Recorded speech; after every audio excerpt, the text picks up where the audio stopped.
Thank you.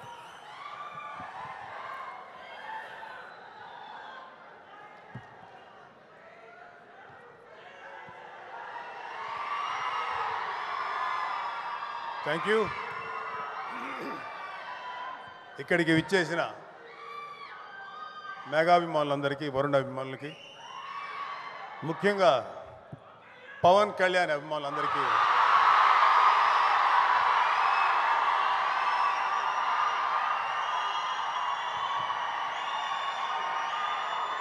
ఇప్పుడే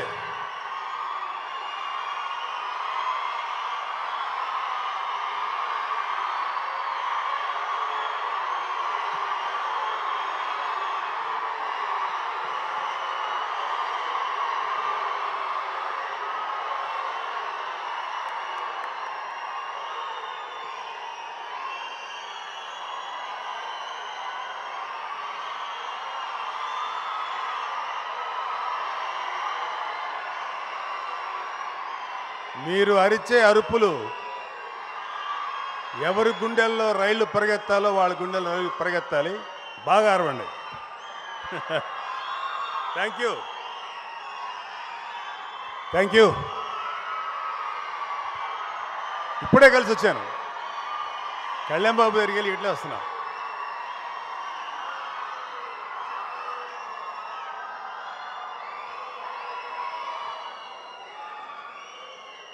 thank you.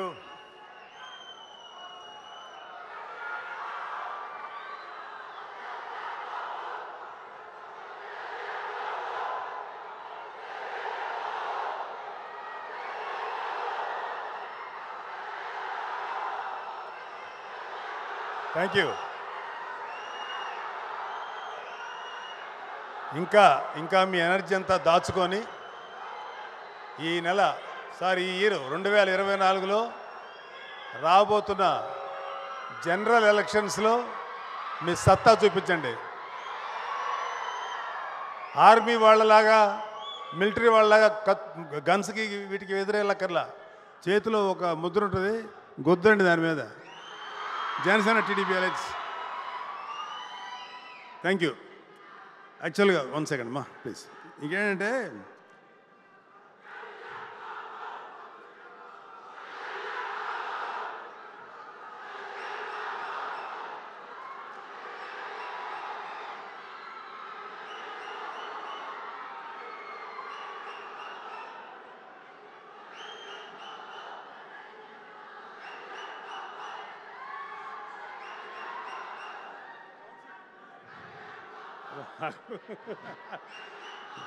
Let them. వాళ్ళకి చాలా ఎనర్జీ ఉంటుంది.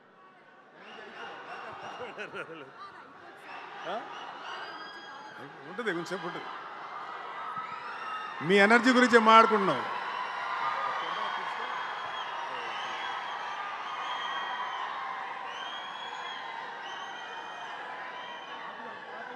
Thank you. ఆ కెమెరా కొంచెం అంతే అలాగే ఉంటుంది. Thank you. ఇక్కడ మనందరం మాట్లాడుకోవాల్సిన విషయం, నేను ఈ సినిమా గురించి కంటే కూడా వరుణ్ గురించి మాట్లాడటానికో, దర్శకుడి గురించి మాట్లాడటానికో, సోనీ కంపెనీ గురించి మాట్లాడటానికి రాలేదు. ఇండియన్ ఆర్మీ ప్రైడ్ గురించి మాట్లాడటానికి వచ్చాను. ఎందుకంటే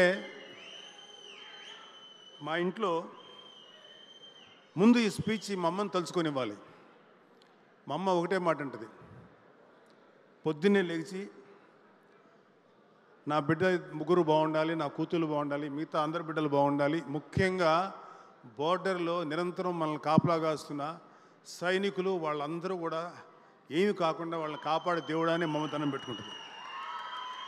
నేను నిజంగా ఆశ్చర్యపోయా, ఏమో అలా ధనం పెట్టుకుంటావా అన్న. నాకు కొంచెం సిగ్గేసింది. అంటే మాకు మిలిటరీకి మా ఇంట్లో టచ్ ఉంది కాబట్టి మాకు లేదు. మా అమ్మగారి వాళ్ళ నాన్న ఎక్స్ మిలిటరీ మ్యాన్, మిలిటరీలో పనిచేసి వచ్చిన ఆయన. మా అమ్మ వాళ్ళ మేనమామ మిలిటరీలో పనిచేసి వారిలోనే చనిపోయిన వ్యక్తి. అలాగే మా నాన్న అన్నయ్య, మా పెదనాన్న, ఆయన కూడా మిలిటరీలో పనిచేసి రిటైర్ అయిపోయి వచ్చిన వ్యక్తి. సో మిలిటరీ తోటి మాకు ఒక అనుబంధం ఉంది. సో మీరు ఒక 2 ఇన్సిడెంట్స్ చెప్తాను, దాని తర్వాత నేను దిగిపోతాను. అసలు ఇప్పుడు మనం ఏదైతే చూస్తున్నామో ఇదంతా highly mechanised, highly modern, high level technology. ఏమీ లేనప్పుడు ఐ థింక్ ఫస్ట్ 1965 పాకిస్తాన్ వార్లో యుద్ధం జరుగుతుంది. మన ఇండియన్ ఆర్మీ అంటే మోస్ట్ డేంజరస్, అంటే చాలా riskiest among all army, air force and నేవీలో అత్యంత రిస్క్ ఏంటంటే ఎయిర్ ఫోర్స్ వాళ్ళది చాలా రిస్క్. ఎందుకంటే ఫస్ట్ వాళ్ళే మెనూరింగ్ చేసి ఫస్ట్ అటాక్ వాళ్ళు చేస్తారు జనరల్గా, నాకు తెలిసినంతవరకు అది. సో పాకిస్తాన్ వాళ్ళకి ఏం చేశారంటే అమెరికా వాళ్ళు అత్యంత మోడర్న్, ఏమంటారు దాన్ని, ఇది దాన్ని ఏమంటారు, రాడార్. ఎస్, సారీ, చాలా మోస్ట్ మోడర్న్ రాడార్ ఇచ్చారు అప్పటికి. అంటే అంతకుముందు అంత రాడార్ సిస్టమ్ అంత అడ్వాన్స్ లేదు. ఇండియన్ ఎయిర్ ఫోర్స్ ఎయిర్లో ఎగిరింది ఒక 10 మంది వాటెవర్ ఒక సంఖ్య.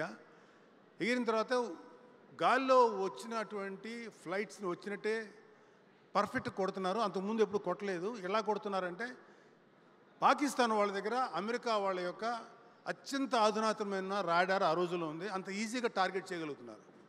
సో ఇండియన్ ఎయిర్ ఫోర్స్ నష్టపోతుంది. చాలా క్రిటికల్ సిచ్యువేషన్లో ఉంటే కొంతమంది చనిపోవడం, కొంతమంది కూలిపోయినాయి. ఇద్దరు వ్యక్తులు మాత్రం అందరినీ వెనక్కి వచ్చేయమంటారు. ఎయిర్ ఫోర్స్లో ఎప్పుడేమిటంటే రిట్రీట్ అనేది ఏదో ఉంటుంది కుదరినప్పుడు. వాళ్ళిద్దరు మాత్రం ఇద్దరు ఉన్నారు, ఆలీ బ్రదర్స్, అన్నదమ్ములు. ఇది మా పెదనాన్నగారు నాకు చెప్పిన విషయం. అన్న ఇక్కడే ఉంటే వీళ్ళు మళ్ళీ వచ్చి మళ్ళీ అటాక్ చేస్తారు, మనకి ఎయిర్ ఫోర్స్ వాళ్ళు మన బాసులు ఇచ్చినటువంటి ఈ కమాండ్ని మనం యాక్సెప్ట్ చేస్తే మళ్ళీ నష్టం అవుద్ది. కానీ మనం ఏదైనా తప్పు చేస్తే మనం కోర్టు మార్షల్ చేస్తారు, ఈవెన్ చచ్చిపోయిన తర్వాత కూడా. కానీ అయినా పర్లా, కంట్రీ బాగుంటుంది. మన ఎయిర్ ఫోర్స్ చాలా బాగా యుద్ధం చేస్తే, తద్వారా ఫాలో అవుతున్న ఆర్మీ అంతా చాలా ఎఫెక్టివ్గా పనిచేస్తుందని తెలుసుకొని వాళ్ళిద్దరూ దే ఐడెంటిఫైడ్ ఎక్కడ రాడార్ సిస్టమ్ ఉందో. మేబీ చాలా పెద్దవి ఉండొచ్చు, ఎంత పెద్ద హ్యూజ్ స్పేస్లో ఉండొచ్చు ప్లేస్లో. ఈ విమానాలన్నీ వెనక్కి వెళ్ళిపోయినాయి, రిట్రీట్ అని చాలా వరకు.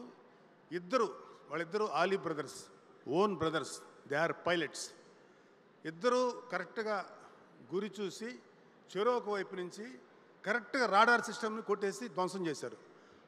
ఫస్ట్ సూయిసైడల్ కమాండోస్ వాళ్ళు, మళ్ళీ దెబ్బకి పాకిస్తాన్ తేరుకోలేదు. ఇండియన్ ఆర్మీ అద్భుతంగా యుద్ధం చేసి చాలా గొప్ప విజయం సాధించింది. అలాగే ఇంకొక ఇన్సిడెంట్ 1962లో చైనా వార్ వచ్చింది.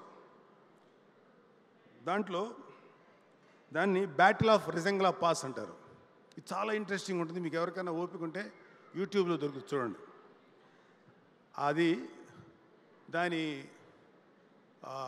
దాని హెడ్ ఎవరంటే major Shaitan Singh. Is from Haryana, Kumaon regiment నుంచి వచ్చిన వ్యక్తి. ఆయన ఈ చైనా వార్లో ఇండియా ఓడిపోయింది జస్ట్ బికాజ్ ఆఫ్ ఇండియన్ అలియన్ విధానం, whatever. Indo Chini bhai అంట నెహ్రూ గారు పెట్టినటువంటి ఒక మోస్ట్ ఇన్ఎఫిషియంట్ స్లోగన్ వల్ల హ్యూజ్గా ఇండియన్ ఆర్మీ లాస్ అయిపోయింది. కొన్ని వేల మంది చనిపోయారు. అయితే అలాంటి యుద్ధంలో కూడా ఇండియన్ ఆర్మీ చూపించిన వన్ ఆఫ్ ద గ్రేటెస్ట్ యుద్ధం ఏంటంటే, అద్భుతమైన వాళ్ళ వీరత్వం చూపించిన యుద్ధం ఏంటంటే రెజంగ్లా పాస్. ఇది ఇక్కడ ఇది మనం టిబెట్టా, వాట్ ఇది, టిబెట్ కాదు. సో మన ఇండో చైనా బార్డర్, మనందరం మనకన్నా ఐ ఫర్గాట్ దట్ నేమ్. అక్కడ వీళ్ళని తీసుకొని వెళ్తున్నాడు, అక్కడ హోల్డ్ చేస్తారు. అక్కడి నుంచి ఇండియన్ బార్డర్లోకి చైనీస్ ఎంటర్ అవ్వబోతున్నారు. అక్కడ మన సైతాన్ సింగ్ అనేటువంటి మేజరు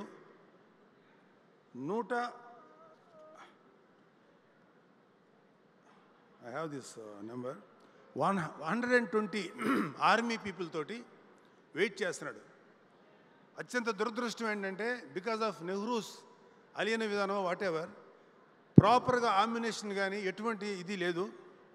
ఇలాంటి పరిస్థితుల్లో ఉన్నంత వరకు ఫైట్ చేస్తున్నారు మన వాళ్ళు ఉన్నది 120 మాత్రమే. వాళ్ళ దగ్గర ఉన్న బుల్లెట్స్ 600 బుల్లెట్స్. ఒకే ఒక మోర్టార్ గన్ ఉంది. అటు పక్క నుంచి హైలీ ట్రైన్డ్ చైనీస్ 3000 మంది టువర్డ్స్ ఇండియా వైపు వస్తున్నారు. 3000 Chini army and 120 Indian army led by major Shaitan Singh. War start అయింది. వాళ్ళని ఒక అడుగు కూడా ముందుకేయలేదు. వాళ్ళకి ఒక ఇల్యూషన్ క్రియేట్ చేశాడు సైతాన్ సింగ్. ఒకే ఒక మోటార్ తోటి కొంచెం హై లెవెల్లో పెట్టి బోర్డర్లోంచి వస్తున్నటువంటి ప్రతి చైనా వాడి మీద అటాక్ చేసి లోపలికి వచ్చిన వాళ్ళు షూట్ చేయడం మొదలెట్టారు. వాళ్ళకి ఎలాంటి ఇల్యూషన్ క్రియేట్ చేశారంటే చైనీస్కి అదర్ సైడు 10,000 మంది ఆర్మీ ఉన్నారు, మనం అనవసరంగా వచ్చామని ఇల్యూషన్ క్రియేట్ చేశారు. అన్నిటికన్నా గొప్ప మాట అన్నది సైతాన్ సింగ్ మేజర్ అన్న మాట ఏంటంటే మనం తక్కువ మంది ఉన్నాం, కనీసం ఒక్కొక్కడు 10 మందిని చంపని చావకూడదు అనేటువంటి ఒక గొప్ప ఇన్స్పిరేషన్ క్రియేట్ చేశాడు. ఆ విధంగా ఒక్కొక్క ఆర్మీ వాడు 10 మందిని చంపగానే చావాల. వాళ్ళలో దాదాపు ఒక 1300 మంది చైనీస్ ఆర్మీని చంపేశారు. 1300 మంది, జస్ట్ 120 మెంబర్స్. మన వాళ్ళు ఆ గ్రేటెస్ట్ ఆ వార్లో అద్భుతమైనటువంటి ఆ యొక్క యుద్ధంలో ఇంచుమించు 108 మంది చచ్చిపోయారు. 105 మంది. ఓన్లీ 11 మంది మాత్రమే వాళ్ళ చేతికి చిక్కారు. 11 మందో 9 మందో. అయితే ఆయన ఏమన్నాడంటే ఆయనకి ఇంకా ఈ వార్ ఎండ్ అయ్యే ముందు సైతాన్ సింగ్కి బుల్లెట్ దిగితే, అరే బాబు ఎవరు ఇబ్బంది పడకండి, వీళ్ళు బోర్డర్ దాటకూడదు, వీళ్ళు ఏ విధంగా ఫైట్ చేయండి అని చెప్పి చనిపోయే ముందు కూడా వాళ్ళకి అంత ఇన్స్పిరేషన్ ఇచ్చినటువంటి మహానుభావుడు ఆయన. సో ఆఖరికి ఆర్మీ ఓడిపోయింది. కానీ ఈ ఇండియన్ ఆర్మీ యొక్క ఈ తెగువ, ఈ వారియర్షిప్ చూసి మన చైనీస్ ఆర్మీ కూడా మెచ్చుకొని వాళ్ళని అప్రిషియేట్ చేయకుండా ఉండలేకపోయింది. అది మన ఇండియన్ ఆర్మీకి ఉన్న గొప్పతనం. సో నాకు మళ్ళీ అగైన్ 1971లో పాకిస్తాన్ వార్ వచ్చినప్పుడు మేము 6th క్లాస్ 7th క్లాస్ చదువుతున్నాం. వార్ ఎలా జరుగుతుంది అనేది మాకు ఇంట్రెస్ట్. ఎనీ యంగ్స్టర్స్కి వార్ అనేది మీకు తెలియదు వార్ అనేది ఎట్లా ఉంటుందో.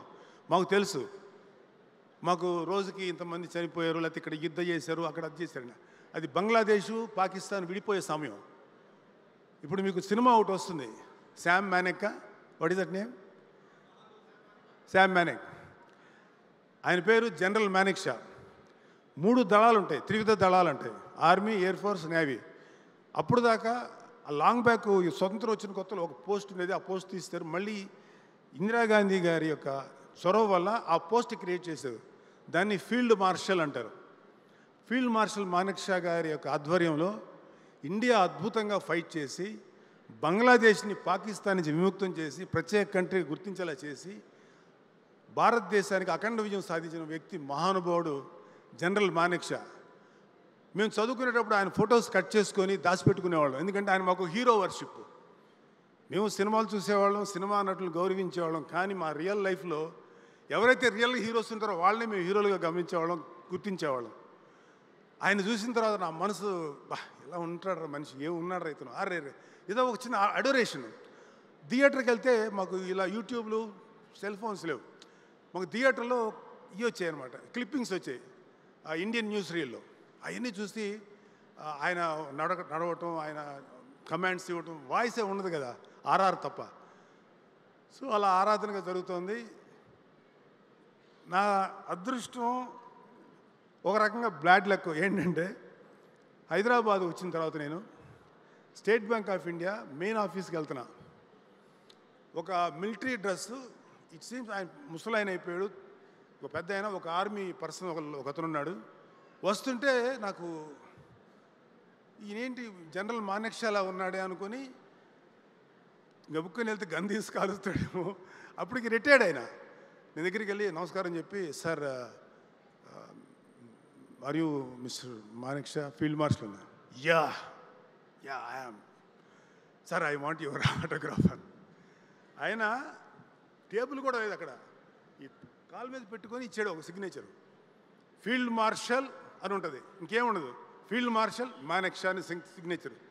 అబ్బా ఎంత అదృష్టం రా, ఒక వ్యక్తి ఇంత గొప్ప హీరో దగ్గర తీసుకున్నానని. నా దురదృష్టం ఏంటంటే అది నేను పోగొట్టేసుకున్నాను. చెప్పినా ఎవరికి అర్థం కాదు, నమ్మాలి, కానీ అది I lost it. That is my biggest bad luck. So thank you. ఇప్పుడు నేను ఎందుకు వరుణ్ బాబుని, ఇప్పుడు మిగతా అందరూ క్రూని అభినందిస్తున్నాను మనస్ఫూర్తిగా. మన దర్శకుడు కానీ, వరుణ్ కానీ, మిగతా కెమెరా పాటలు రాసిన మీరందరూ కూడా ఒక గొప్ప సినిమాకి రాశారు. పుల్వామాలో జరిగిన అటాక్కి extraordinary retaliation by Indian air force. ఇది మరి చెప్పచ్చో చెప్పకూడదో నాకు తెలియదు, కానీ ఎలా జరిగిందో ఒక విట్నెస్ చెప్పాడు నాకు. అతను ఎలా చేస్తారంటే, బాబు come on let us go and అందరు వెళ్ళిపోయి, ఇప్పుడు మనం బాలాకోట్లో ఉన్నారు మన టెర్రరిస్ట్ గ్రూపు, పుల్వామాలో మన వాళ్ళని చంపేసిన వాళ్ళందరూ అట్లా అటాక్ చేయరు, అలా ఉండదు. మన వాళ్ళు ఇండియన్ ఎయిర్ ఫోర్స్లో నాకు తెలిసింది. ఇది చెప్పిన తర్వాత నన్ను అరెస్ట్ చేసిన ఆశ్చర్యపోను, చేయకపోతే వెరీ హ్యాపీ. నాకు చెప్పిన అతను, మరి అది ఎంతవరకు నిజం ఉందో తెలియదు, కానీ ఒక 5-6 ఎయిర్ క్రాఫ్ట్లు ఎప్పుడు ఇండియన్ నియర్ పాకిస్తాన్ బార్డర్లో ఉంది, గుజరాత్ సమ్వేర్, ఇక్కడి నుంచి వెళ్ళటం, బాలాకోట్లో ఈ టెర్రరిస్టు క్యాంప్స్ ఉంటాయి, ఈ జస్ట్ బార్డర్ దాటి అలా మెనూరింగ్ చేసుకుని మళ్ళీ వెనక్కి వచ్చేవాళ్ళు.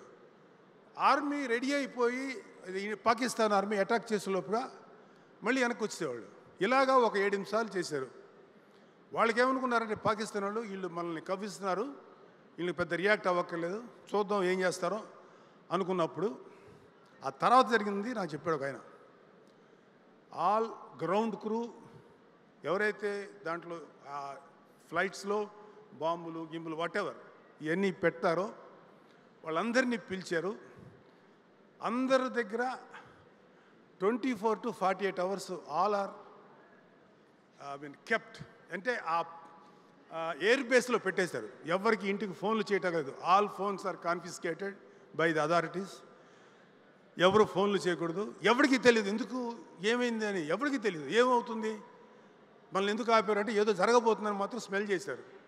తెలిసింది ఎవరికంటే ఆ wing commander who is going to strike. So ఇలా చేసిన తర్వాత అంతా అయిపోయింది, 48 hours అయిపోయింది. మొత్తం లేచినాయి ఒకేసారి.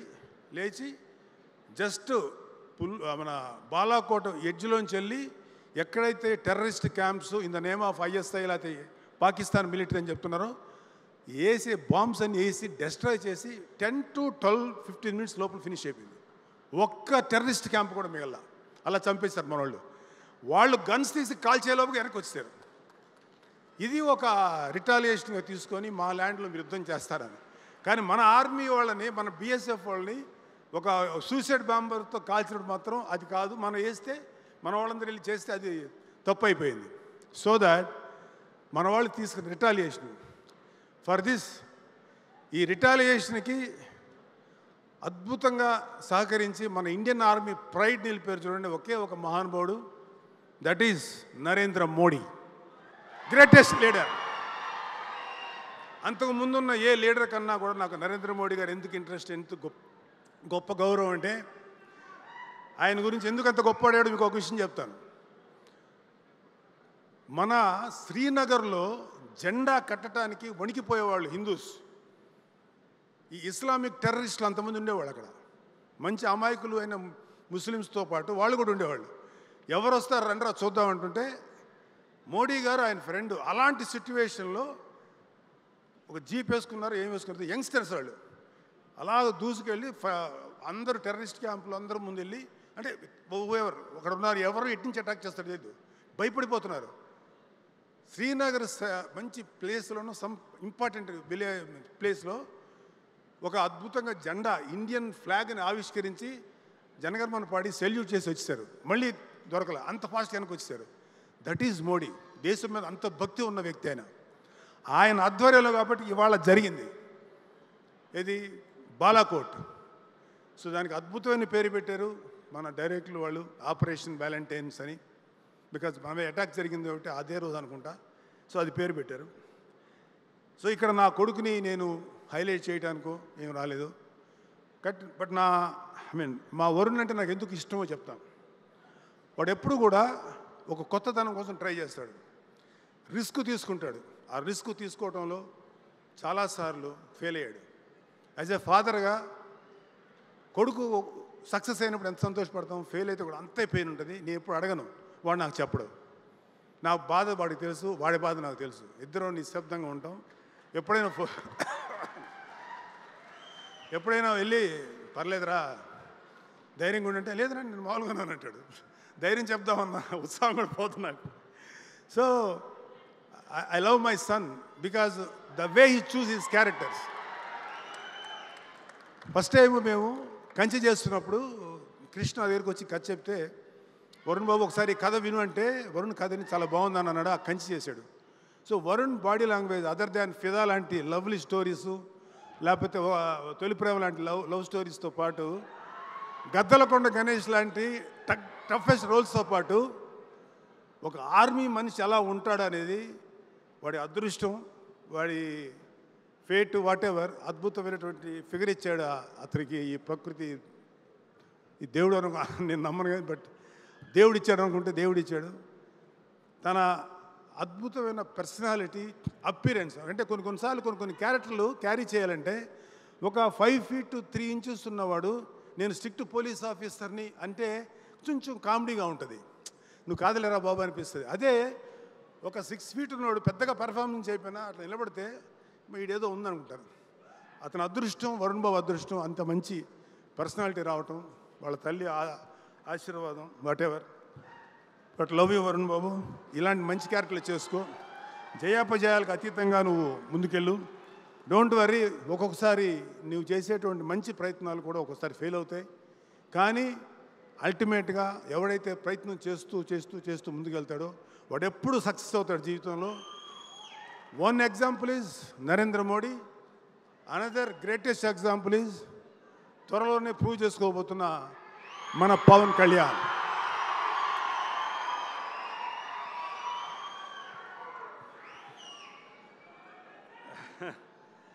So thank you. చాలా ఎక్కువసేపు మాట్లాడాను. మీకు ఎవరికైనా బోర్ కొట్టించుంటే క్షమించాలి. కానీ మన ఇండియన్ ఆర్మీని మనం గౌరవించుకోకపోతే నాకు ఇది ఒక అద్భుతమైన అవకాశం. నేను ఏ సినిమాల్లో మీకు గమనించుంటారు లేదు, నేను ఈ మధ్యలో ఏ సినిమాలోకి గెస్ట్గా కూడా వెళ్ళా, ఇంక్లూడింగ్ వరుణ్ సినిమా. ఈ సినిమాకి ఇలాగా మా అన్నయ్య గారు వస్తున్నారంటారు, నేను కూడా రావచ్చా అని అడిగా. నువ్వు రావు కదా నాన్న అన్నాడు. లేదురా వస్తాను.